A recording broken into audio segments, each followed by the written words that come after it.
नमस्कार, hornbill TV में आपका स्वागत है और मैं आपके साथ प्रिया बिस्ट। बुलेटिन की शुरुआत करेंगे इस वक्त की बड़ी खबर के साथ। इस वक्त की बड़ी खबर देहरादून से सामने आ रही है, जहां देहरादून में पुलिस की सख्ती बढ़ी है, जहां 20 चेकिंग पॉइंट्स किए गए हैं चिन्हित। दिन रात सघन चेकिंग अभियान के निर्देश दिए गए हैं। संदिग्धों पर कड़ी नजर रहेगी, लापरवाही पर अधिकारियों की जिम्मेदारी तय होगी, एक्शन लिया जा सकता है।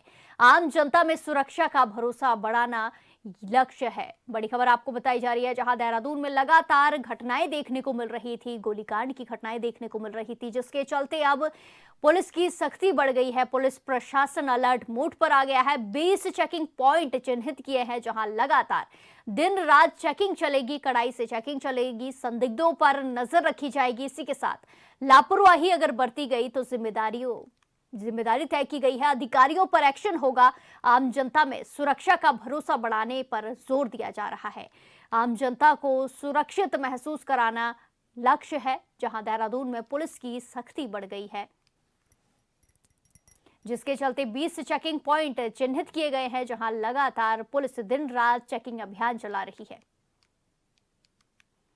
इसी के साथ खबरों में आगे बढ़ते हैं। मुख्यमंत्री पुष्कर सिंह धामी ने सड़क सुरक्षा जागरूकता और पर्यावरण संरक्षण के उद्देश्य से आयोजित 5 किलोमीटर दौड़ का फ्लैग ऑफ किया। तमाम आयु वर्ग के बड़ी संख्या में प्रतिभागियों ने इस दौड़ में हिस्सा लिया।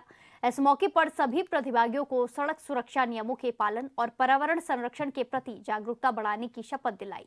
मुख्यमंत्री ने कहा कि यातायात के नियमों का पालन करना और पर्यावरण की रक्षा प्रत्येक नागरिक का कर्तव्य है। सड़क सुरक्षा और पर्यावरण संरक्षण की दिशा में सरकार की ओर से लगातार कोशिशें की जा रही हैं।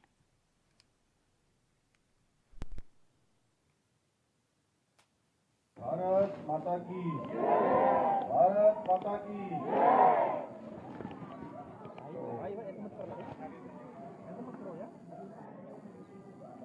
चलिए एक साथ हाथ करिए। मैं एक जिम्मेदार नागरिक एवं चालक होने के नाते ईश्वर संविधान को साक्षी मानकर यह संकल्प लेता हूं कि मैं सदैव उनका पूर्ण पालन करूंगा तथा सुरक्षित एवं वाहन चलाऊंगा। मैं वाहन चलाते समय शराब, नशीले पदार्थों, तंबाकू अथवा किसी भी प्रकार के मादक द्रव्यों का सेवन नहीं करूंगा। मैं कभी भी नशे की अवस्था में वाहन नहीं चलाऊंगा और दूसरों को भी ऐसा करने से रोकूंगा। मैं तेज गति, ओवरलोडिंग, मोबाइल फोन के उपयोग तथा लापरवाही से वाहन चलाने से पूर्णतः परहेज करूंगा।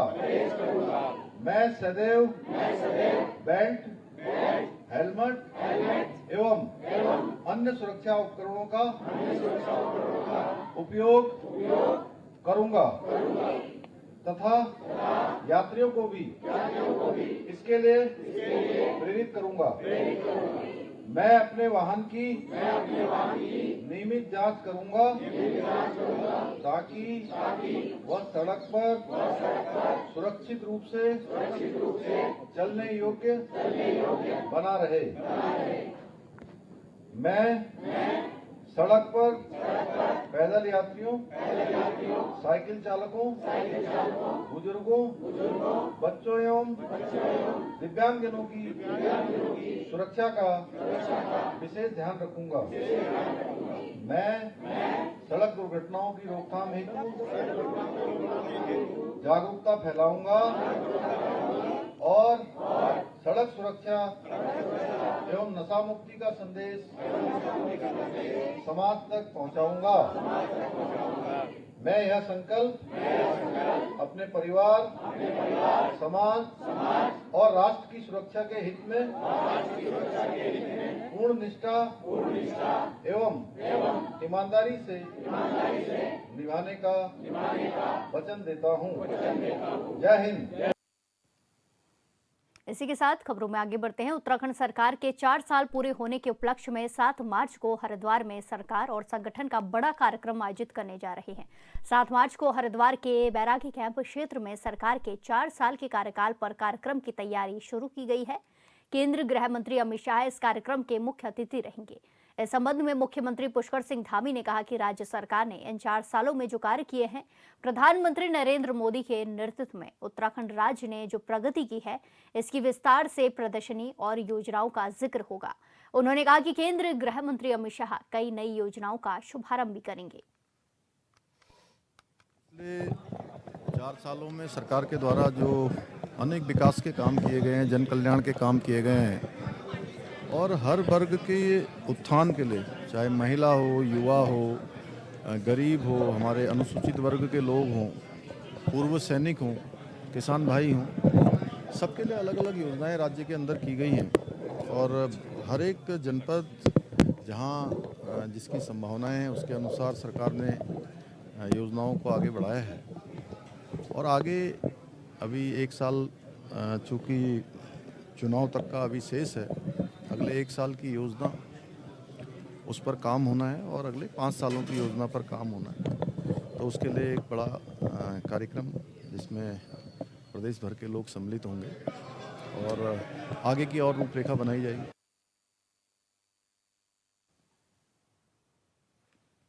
नौ मार्च से उत्तराखंड विधानसभा का बजट सत्र संभावित है। इस बार के बजट को लेकर राज्य सरकार जनता से भी संवाद कर रही है। मुख्यमंत्री पुष्कर सिंह धामी ने 7 फरवरी को खटीमा में जनता के साथ बजट को लेकर संवाद किया था, जिसकी जानकारी देते हुए मुख्यमंत्री पुष्कर सिंह धामी ने बताया कि अगले कुछ दिनों में बजट का अगला संवाद पौड़ी में किया जाना है। बजट संवाद कार्यक्रम में सभी सेक्टर के लोगों और एक्सपर्ट को बुलाया गया है। आम जनता से राय और सुझाव लेकर सरकार आगामी बजट तैयार करेगी।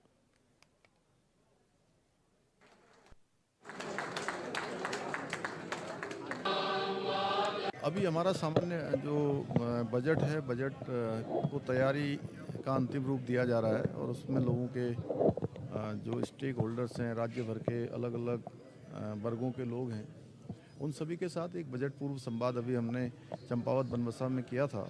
दूसरा संवाद हम पौड़ी में करने वाले हैं और जो लोगों के सुझाव हैं उसके आधार पर हमारा बजट सभी के लिए एक सर्वस्पर्शी बजट बने और भारत सरकार का जो सामान्य बजट प्रस्तुत हुआ है वो हमारे लिए एक दिशा होती है, उसी दिशा के अनुरूप हम लोग काम करेंगे। 2027 में विधानसभा चुनाव को लेकर सभी नेताओं ने अपनी कमर कस ली है। ऐसे में विधायक अपने कामों को भी गिनाने का काम कर रहे हैं। तो वहीं बीजेपी विधायक उमेश काऊ का कहना है कि चुनाव के लिए तैयारियां पूरी हैं। साथ ही राज्य के अन्य विषयों को लेकर भी उन्होंने हॉर्नबिल टीवी से बातचीत की है।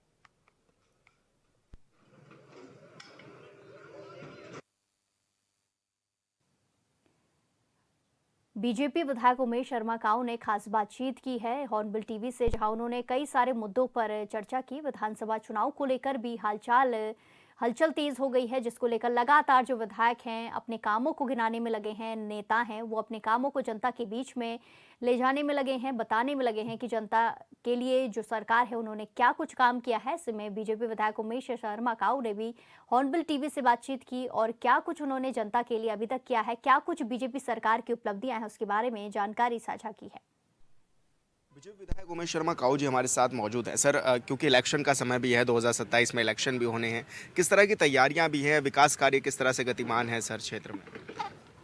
भारतीय जनता पार्टी हमेशा चुनाव मोड़ पर रहती है। भारतीय जनता पार्टी के कार्यकर्ता चुनाव के लिए हमेशा आम जनता के साथ जुड़े रहते हैं और जन जन की शिकायत, जन जन की सरकार जो जनता के द्वार थी उससे उनके काम करने का। अभी आपदाओं में जितने भी क्षतियाँ हुई हैं, मेरा रायपुर के अंदर सबका जो नव निर्माण होने हैं, बहुत जल्दी वो सारे काम पूरे हो जाएंगे और जो भारतीय जनता पार्टी के कार्यकर्ता हैं वो चुनाव के लिए तैयार हैं। सर, हाल फिलहाल में जेपी नड्डा जी भी आए थे, किस तरह की बातचीत भी रही, क्या कुछ मूल मंत्र दे करके गए? ये मैं पार्टी प्रवक्ता नहीं हूँ, मेरे पार्टी प्रवक्ता से बात करो, वो बताएंगे क्या है। लेकिन इतना है कि हम लोग चुनाव की 2027 की तैयारी में है और पार्टी का सभी कार्यकर्ता आम जन के साथ भागीदारी कर रहे हैं। पार्टी के बहुत से कार्यक्रम चल रहे हैं। अभी जो कार्यक्रम थे हमारे हर जो मोर्चों के हमारे बने हैं उनके जो बजट के सम्मेलन थे वो हो चुके, हमारी पंचायतें हो चुकी हैं जो चौपाल लगनी थी और इसलिए हर कार्यकर्ता हमारा पूरी कमर कस के तैयार है। जब भी चुनाव होगा और निश्चित रूप से पार्टी जीतेगी और तीसरी बार सरकार बनेगी। सर, क्योंकि रायपुर क्षेत्र में इस बार ये भी देखा गया था कि आपदा जैसे हालात भी कई क्षेत्रों में बने थे, अभी किस तरह के कार्यों को पूरा कर लिया गया है? जो ट्रीटमेंट के कार्य थे, सड़कें क्या पूरी तरह से दुरुस्त हो गई हैं सर? ज़्यादातर अधिकतर कार्य जो छोटे कार्य थे वो सब पूरे हो गए। बड़े कार्य के लिए भी ये मार्च तक बजट सब उपलब्ध हो जाएंगे और जो भी पूछते हैं बड़े और नदी नाले सड़कें सब दुरुस्त हो जाएंगी। कई योजनाएं सैंक्शन हैं, उनके टेंडर की प्रक्रिया में है। बहुत जल्द जितने भी अधूरे काम हैं वो पूरे होंगे। सर, देश का बजट आ गया था, अब प्रदेश का भी आना है, किस तरह की उम्मीदें हैं? क्या लग रहा है सर, कैसा बजट रहेगा इस बार?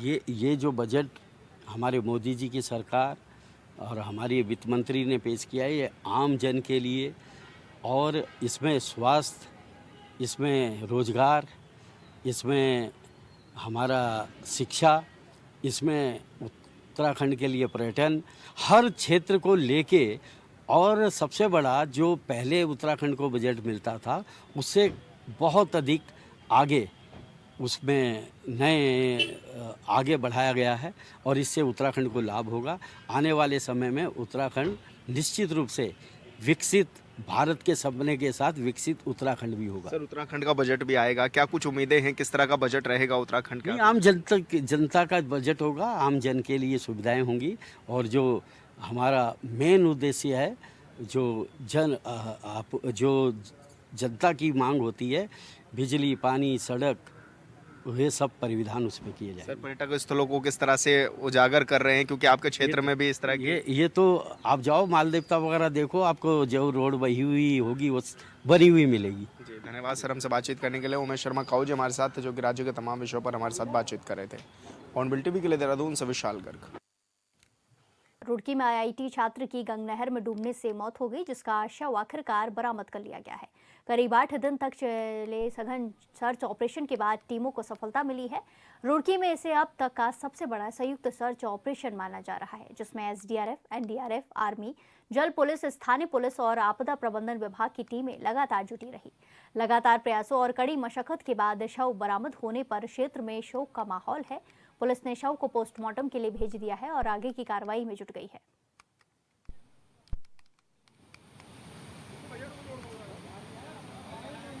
देखिए 11 फरवरी की इवनिंग की घटना है, जिसमें आईआईटी के कुछ बच्चे जो नहर किनारे अमूमन जाया करते हैं वो बैठे थे। उनका कहना है तो एक बच्चे का एक्सीडेंटली पैर फिसला और वो तेज बहाव में बह गया। उसी समय से पुलिस, जल पुलिस, एसडीआरएफ टीमें लगातार लगी थी। उसी नाइट को एनडीआरएफ ने भी हमें ज्वाइन किया था, लोकल गोताखोर, सारी चीजें लगातार पिछले 4-5 दिनों से रेस्क्यू सर्च ऑपरेशन चल रहा था। नहर के पानी को भी रिड्यूस करने का 2-3 बार हुआ प्रयास, तो फाइनली आज वो उस बच्चे की बॉडी हमें मोहम्मदपुर झाल से मिली है और परिजनों ने आइडेंटिफाई किया कि हाँ ये वही बच्चा है। बाकी पंचायतनामा पोस्टमार्टम की कार्रवाई चल रही है। इसमें जो लीगल कॉन्सिक्वेंसेज हैं, परिजन जैसा एक स्टेटमेंट पुलिस को देते हैं, हम उस हिसाब से भी आगे उसमें जांच करेंगे।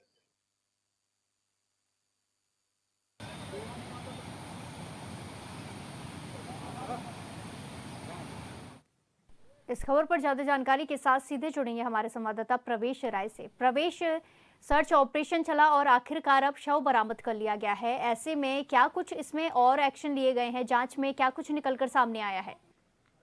आपको बता दें कि जिस तरीके से 11 फरवरी को सुबह ये पैर फिसलने से युवक गंग नहर में जा गिरा था, उसके बाद लगातार जिस तरीके से पुलिस के द्वारा सर्च ऑपरेशन चलाया जा रहा था, लेकिन बीते लगभग 8 दिन से लगातार कड़ी मशक्कत के बाद जिस तरीके से देखा गया कि सुबह सुबह झाल से जो है शव बरामद हुआ है, लेकिन जिस तरीके से देखा जा रहा था कि लगातार पुलिस द्वारा सर्च ऑपरेशन चलाए जाने में टीमों का सहयोग भी लिया जा रहा था। एसडीआरएफ, एनडीआरएफ के सहित अन्य जो लोकल के गोताखोर थे उन लोगों के सहयोग से मदद भी ली जा रही थी, लेकिन लगातार पुलिस की कड़ी मशक्कत के बाद आज जो है शव बरामद किया गया है। जो पुलिस का कहना है, ये साफ तौर से एसपी देहात शेखर चंद्र सुहाल साहब उन्होंने बताया कि जिस तरीके से जो वहाँ के जो परिवारजन के लोगों ने अलग एंगल देने का प्रयास किया, लेकिन पुलिस ने साफ तौर से कहा कि जो भी मामले का तथ्य है। जी बिल्कुल प्रवेश, क्या कुछ परिवार वालों की तरफ से एंगल दिए जाने का जो कोशिश थी वो की जा रही थी?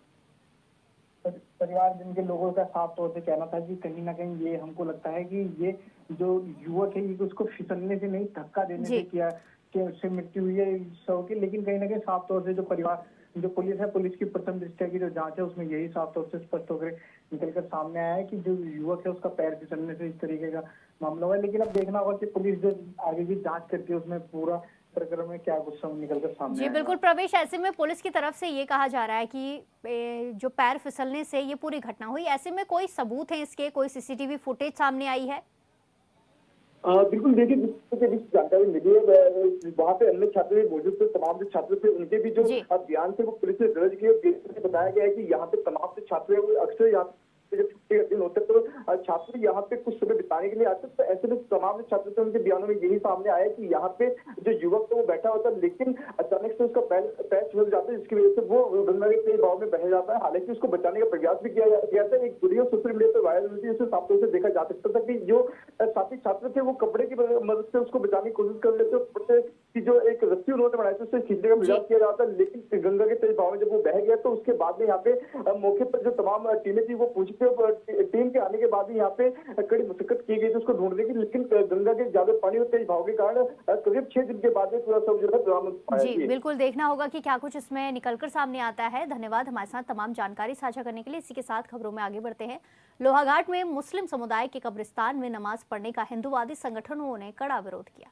विश्व हिंदू परिषद के नगर अध्यक्ष अमित शाह ने बताया कि मुख्य मुस्लिम समाज के पर्यटक आवास गृह के पास स्थित कब्रिस्तान में 45 लाख रुपए की लागत से ग्रामीण निर्माण विभाग की ओर से टीन शेड, एक कक्ष और मार्ग का निर्माण कार्य कराया गया है। उन्होंने कहा कि सूत्रों के जानकारी मिली है कि कब्रिस्तान में नमाज पढ़ने की तैयारी समुदाय विशेष की ओर से की जा रही है। अमित शाह ने कहा कि अगर कब्रिस्तान में नमाज पढ़ाई गई तो विश्व हिंदू परिषद समेत समस्त हिंदूवादी संगठन इसका कड़ा विरोध करेंगे, जिसकी जानकारी उनकी ओर से मौखिक तौर पर प्रशासन को दी गई है।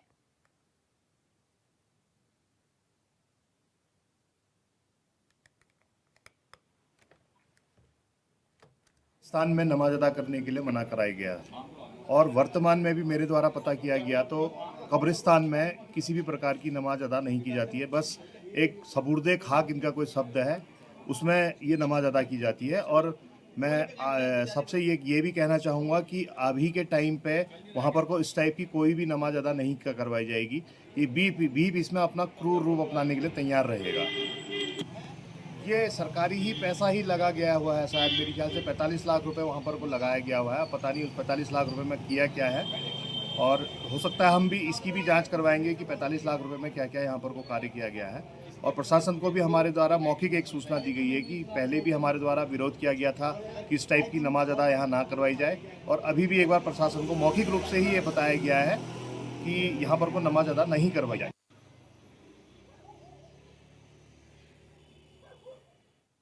इस खबर पर ज्यादा जानकारी के साथ सीधे जुड़ेंगे हमारे संवाददाता लक्ष्मण बिष्ट से। लक्ष्मण, इसमें नमाज पढ़ने का ये मामला सामने आ रहा है और हिंदूवादी संगठन इसका विरोध कर रहे हैं। क्या कुछ अभी तक अपडेट है, और जो चेतावनियां दी जा रही हैं कि आंदोलन किया जाएगा, उसमें क्या कुछ अपडेट है?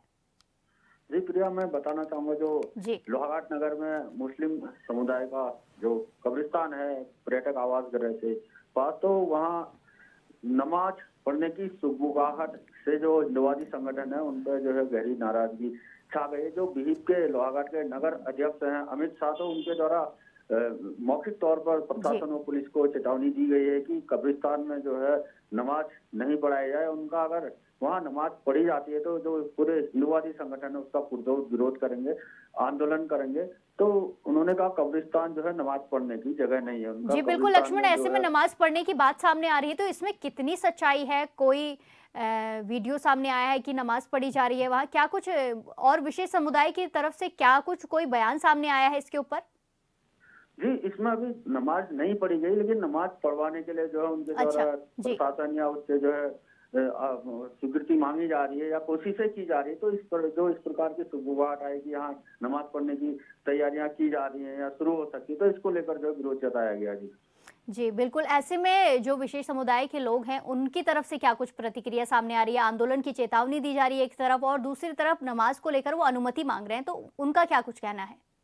जी, अभी तक उनकी ओर से फिलहाल कोई प्रतिक्रिया सामने नहीं आई है। हाँ, जो हिंदुवादी संगठन है, जो नगर अध्यक्ष हैं जीत के, उनके द्वारा प्रशासन को जो मौखिक तौर पर जो इसकी शिकायत की गई है और अब सख्त शब्दों में चेतावनी की गई कि कब्रिस्तान जो है नमाज पढ़ने की जगह नहीं है। जो उनका साफ कहना है कि जो नमाज है वो समुदाय विशेष के द्वारा मस्जिद में पढ़ी जाए, ना कि कब्रिस्तान में पढ़ी जाए। उनका अगर माहौल खराब करने की कोशिश होगी तो उग्र आंदोलन हिंदुवादी संगठन करेंगे जी बिल्कुल लक्ष्मण, देखना होगा इस मामले में क्या कुछ देखने को मिलता है। धन्यवाद हमारे साथ तमाम जानकारी साझा करने के लिए। इसी के साथ खबरों में आगे बढ़ते हैं। हरिद्वार की सिडकुल पुलिस को बड़ी कामयाबी हासिल हुई है, जहां पुलिस ने फॉरेक्स ट्रेडिंग के नाम पर लाखों की ठगी करने वाले 5,000 के नामी आरोपी को गिरफ्तार किया है। करीब 15 लाख रुपए की धोखाधड़ी के मामले में लंबे समय से फरार चल रहे इस आरोपी को पुलिस ने दबिश देकर गिरफ्तार किया। लगातार फरार होने के चलते कोर्ट से गैर जमानती वारंट जारी हुए और पुलिस ने आरोपी पर इनाम भी घोषित किया था।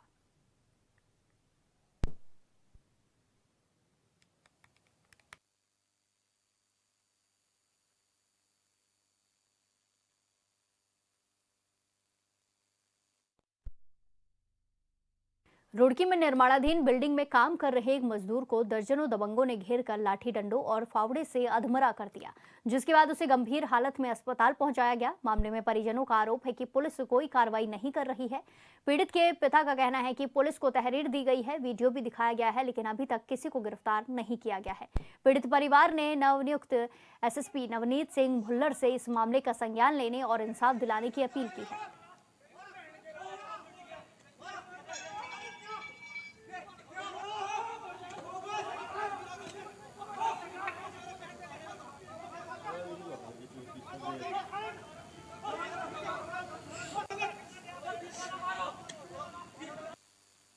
मतलब इन्होंने मारपीट की। ये आसिफ के पास काम कर रहा था, ठेकेदार के।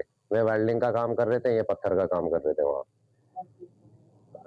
और क्या नाम जो प्रदीप बत्रा का काम कर रहे हैं, और क्या नाम जो है पंप, पेट्रोल पंप के पास, नगड़ा इमरती के पास में। और जो उन्होंने बहुत बेदर्दी से बेरहमी से मेरे बच्चे को मारा और मुझे कोई इंसाफ नहीं मिल सका। पुलिस के पास गया? जी पुलिस के पास गया, बहुत गिड़गिड़ाया, बाकी हमारी कोई मान्यता नहीं समझी उन्होंने। मतलब कोई उन्हें उठा कर लाया, ठेकेदार को उठा कर लाए थे, और उन्होंने फिर हमारे सामने ही उन्हें छोड़ दिया। कोई उस पर शिकंजा नहीं कसा। उससे वल्दियत भी नहीं पूछी गई इनसे, इनकी ढंग से अपनी भी वल्दियत नहीं उन्होंने बताई थी। मतलब पुलिस ने इतना कच्चा काम करा अपनी तरफ से, लापरवाही, कि उससे हमें कोई बेनिफिट नहीं मिल पा रहा। लापरवाही करी है। कैसी हालत है आपके बच्चे की? आपके मेरे बच्चे की बहुत हालत खराब है, बहुत हट को भर्ती करने का हो रहा है, मतलब गंभीर हालत में है, पोजीशन खराब है हमारी। मतलब हमारा रोज का मजदूरी का करना खाना है, हमें मतलब जो ठोड़ मार दिया उन्होंने। इस बुलेटिन में फिलहाल के लिए इतना ही। बाकी तमाम खबरों के लिए देखते रहिए हॉर्नबिल टीवी। नमस्कार।